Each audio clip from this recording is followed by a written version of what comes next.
Lord Captain.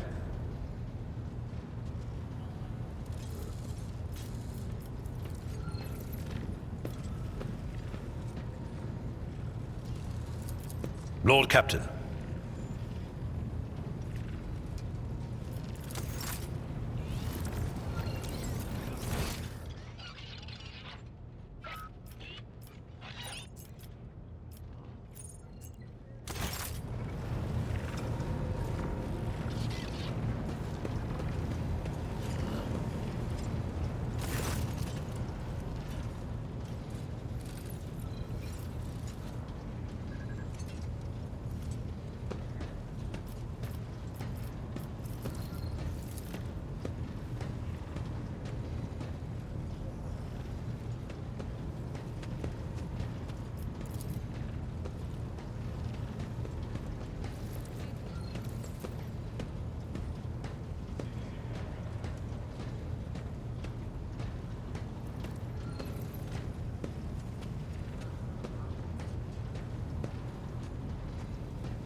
Of course.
Greetings.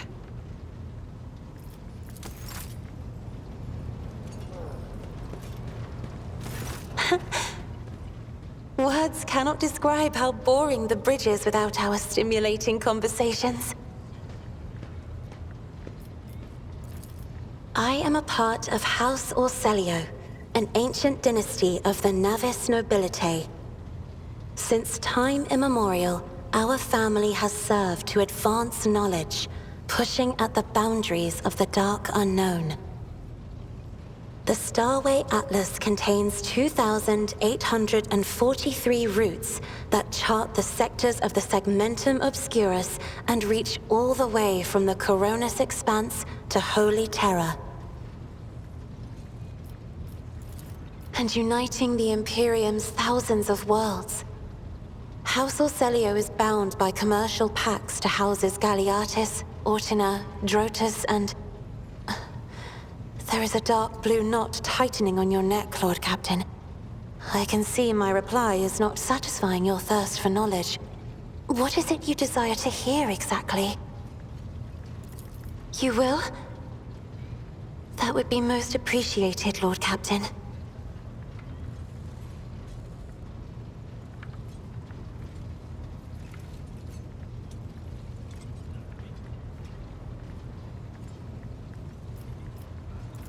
Hardly.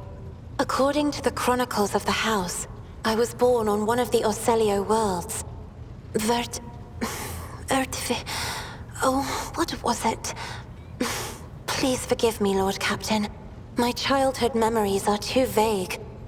Sometimes I dream about the colorful birds that built their nests in the garden, or the servants dressed in purple livery, or the blue fog that rolled over the lowlands behind the palace. But everything is covered in a rosy haze.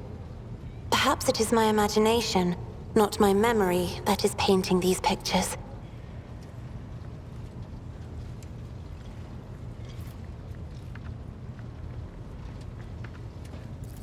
My stay on the station was wholly dedicated to preparing me for my future duty. Astromancy, astrography, numerology, the histories of my house and the Imperium, as well as other disciplines. For many years, dozens of instructors tirelessly prepared me for my destiny. And once a year, Great Regent Alronto would come to the station. He would entrust his beautiful vessel to my command, so that I could master the practical aspects of our art as well.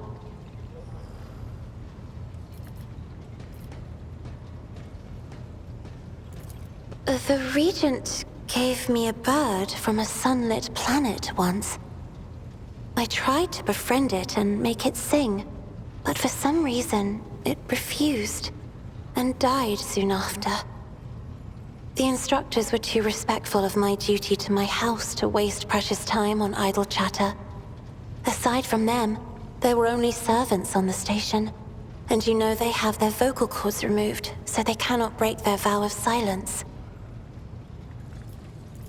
And since the subject has been breached, Lord Captain, why do you not follow this honored tradition? Your decks are so garish. Apologies, I meant noisy. The rabble don't just chatter. Sometimes they shout and even sing. Why do you allow such a lack of restraint? Rogue traders are highborn, are they not?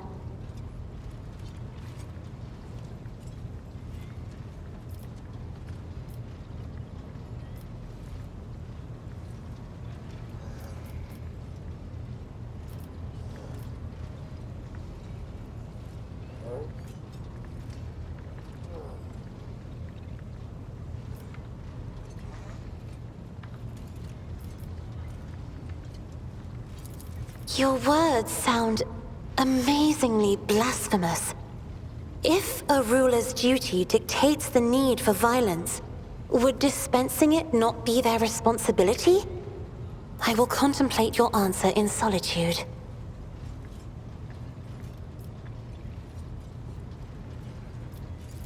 The Navigator's open eye is baneful to whoever the warp's ruinous shine falls upon, and therefore it is the symbol of our power. We are the guiding stars of humanity, found worthy of an uncommon gift, and one of the duties that we bear is to guard our eye even from wayward glances that may bear evil. Besides, I am aware that lesser servants of the Imperium may find our appearance repulsive. The Navigator gene twists the features the rabble are used to seeing, and the magnificence of our role cannot be grasped by their feeble minds.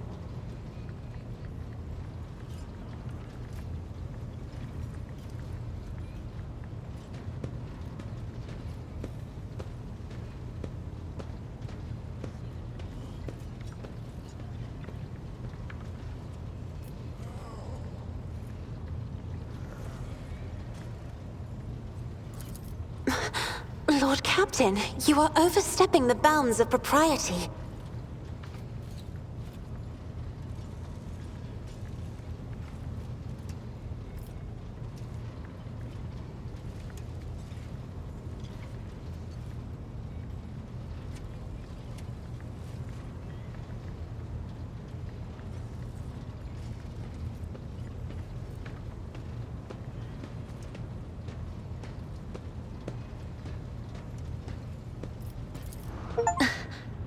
Words like that, Lord Captain, could easily be misconstrued. You should familiarize yourself with some of the works in your library to learn the appropriate manner of conversing with a lady.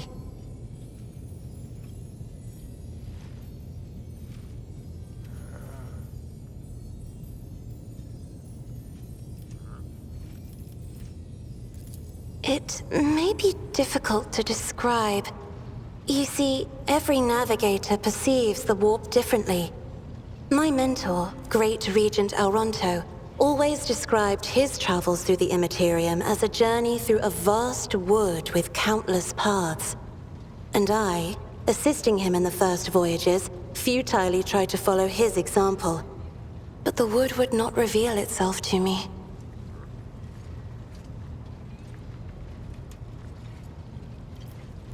But everything changed when I found my own key to this mystery. You see, I've always brightened up my rare moments of leisure time by painting. You may recall there was a workshop in my chambers. As soon as I imagined the warp as a blank canvas, an indescribable feeling came over me. I moved the brush, going deeper and deeper into my own painting.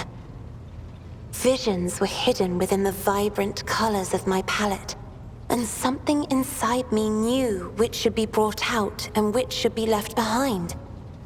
I woke up several days later, after the voyage was safely complete.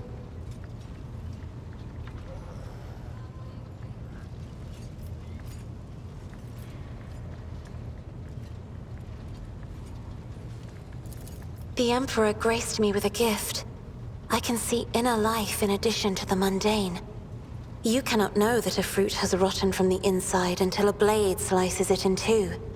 I can see the rot from far away. It roils like swamp mud, oozing through the bright peel. Anger and boredom, sadness and joy.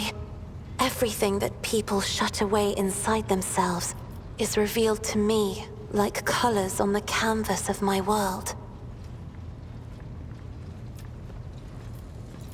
You will hear no objection from me, Lord Captain. As the only voice of our family on this vessel, it is an honor. As long as your questions are courteous, I will answer every one of them.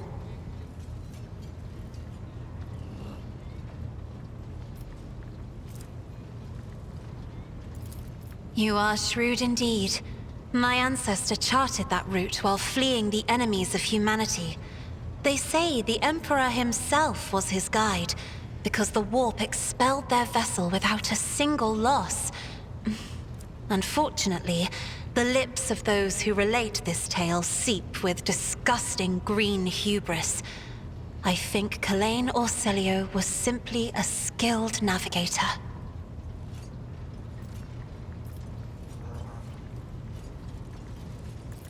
Oh, yes.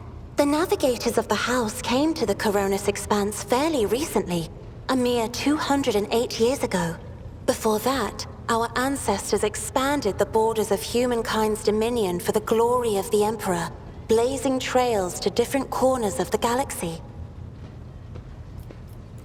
Just as a rogue trader stands at the head of a protectorate, a Novator heads a navigator house. It is the Novator who decides where to look for alliances and which path their bloodline is destined to tread. As for our house, the transfer of power to a successor is currently underway. In the meantime, Great Regent Auronto Orselio is ensuring the stability of the house.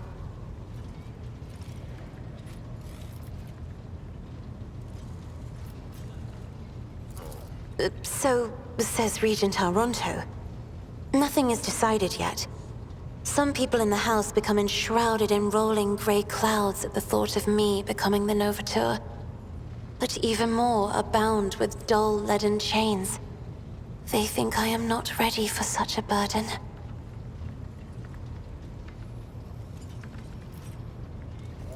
By all means.